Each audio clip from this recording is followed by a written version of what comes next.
ঘড়িতে তখন ৮৪ মিনিট। খেলা শেষ হতে বাকি আর মাত্র ১৫ মিনিট। গ্যালারি জুড়ে লাখো ইংলিশ সমর্থকদের উল্লাস আর ডাগআউটে হ্যারি কেনের চোখে মুখে ফাইনালে ওঠার চওড়া হাসি। অথচ ঠিক পরের ৮ মিনিট ম্যাচের মোড় ঘুরিয়ে দিল। প্রতি ম্যাচের শেষ মুহূর্তে আর্জেন্টিনার এই কামব্যাক আসলেই অবিশ্বাস্য। যারা খেলাটা স্টেডিয়াম থেকে উপভোগ করছিলেন তাদের মনে ঠিক একটাই প্রশ্ন, লিওনেল মেসি শুধু রক্ত মাংসের মানুষই না, মেসি ফুটবলের জাদুকর, যার পা বলকে কৌশলে গোলপোস্টে ছুড়ে দিয়ে আনে বিজয়ের উল্লাস। এই অবিশ্বাস্য ম্যাচের শেষে ইংল্যান্ডের অধিনায়ক হ্যারি কেনের মুখ থেকে যখন মেসির জন্য এমন অবিশ্বাস্য প্রশংসা শোনা গেল, তখন বুঝতে আর বাকি থাকে না যে আর্জেন্টিনা মাঠে কি ম্যাজিকটাই না দেখিয়েছে।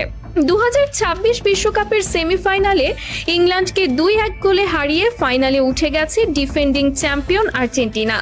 আর এই জয়ের পর ফুটবল দুনিয়ায় রীতিমতো তোলপাড় চলছে। এমনকি ক্রিস্টিয়ানো রোনালদোও নাকি মেসির এই খেলা দেখে চুপ থাকতে পারেননি।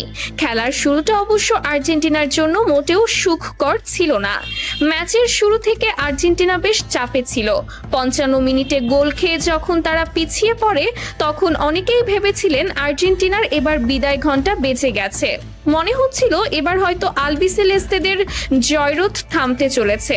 মাঠের এক প্রান্ত থেকে অন্য প্রান্তে তখন ইংলিশদের আক্রমণের গতি আর নিখুঁত পাসিং ফুটবলের দাপটে আর্জেন্টিয়ানরা মুচড়ে যাচ্ছিল।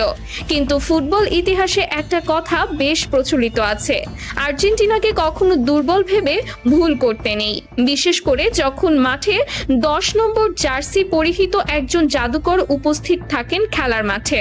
ম্যাচের শেষ ভাগে এসে লিওনেল মেসি নিজের কাঁধে তুলে নেন পুরো দলের দায়িত্ব। ৮৫ মিনিটে তার পা থেকে পাস করা বল পেয়ে নিখুঁত অ্যাসিস্টে বল জালে জড়াতে ভুল করেননি এনজো ফার্নান্ডেজ। পুরো স্টেডিয়ামে তখন উল্লাসে ফেটে পড়ে। কিন্তু তখনও আর্জেন্টিনার জেতার আকাঙ্ক্ষা পূরণ হয়নি। নির্ধারিত সময়ের একদম শেষ মুহূর্তে ৯২ মিনিটে মেসির আরেকটি জাদুকরী অ্যাটাক থেকে চমৎকার হেডে গোল করে আর্জেন্টিনাকে জয়ের বন্দরে পৌঁছে দেন লাউতারো মার্টিনেজ।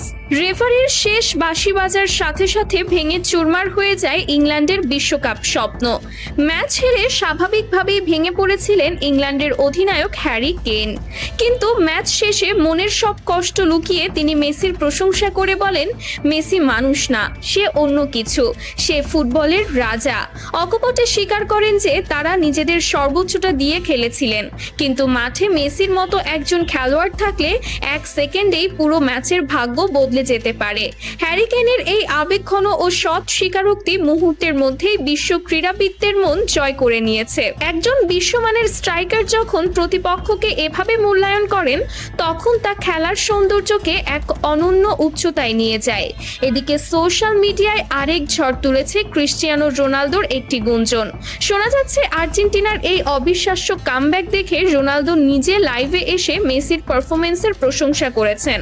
যদিও এই কথার অফিসিয়াল কোনো প্রমাণ এখনো মেলেনি, তাও মেসি রোনালদোর ভক্তদের মধ্যে এটা নিয়ে তুমুল চর্চা চলছে। চিরকাল একে অপরের প্রতিদ্বন্দ্বী হিসেবে মাঠ মাতানো এই দুই কিংবদন্তির একজন যখন অন্যজনের সাফল্যের দিনে পাশে দাঁড়ান বা প্রশংসা করেন, তা কোটি ভক্তের হৃদয়ে দোলা দিতে বাধ্য।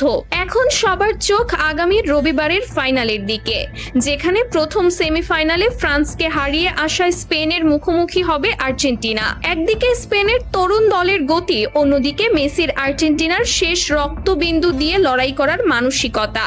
লিওনেল মেসি কি পারবেন তার ক্যারিয়ারের শেষ লগ্নে এসে টানা দ্বিতীয়বারের মতো সোনালী ট্রফিটি উঁচিয়ে ধরে নিজেকে অনন্য উচ্চতায় নিয়ে যেতে, নাকি স্প্যানিশ আর মার্ডার তারুণ্যের জোয়ারে ভেসে যাবে আর্জেন্টিনার শিরোপা ধরে রাখার স্বপ্ন? উত্তরটা তোলা থাকলো রবিবারের ফুটবল থিয়েটারের জন্য। তবে এটুকু নিশ্চিত যে ফুটবল বিশ্ব আরও একটি স্মরণীয় মহাকাব্যের সাক্ষী হতে যাচ্ছে।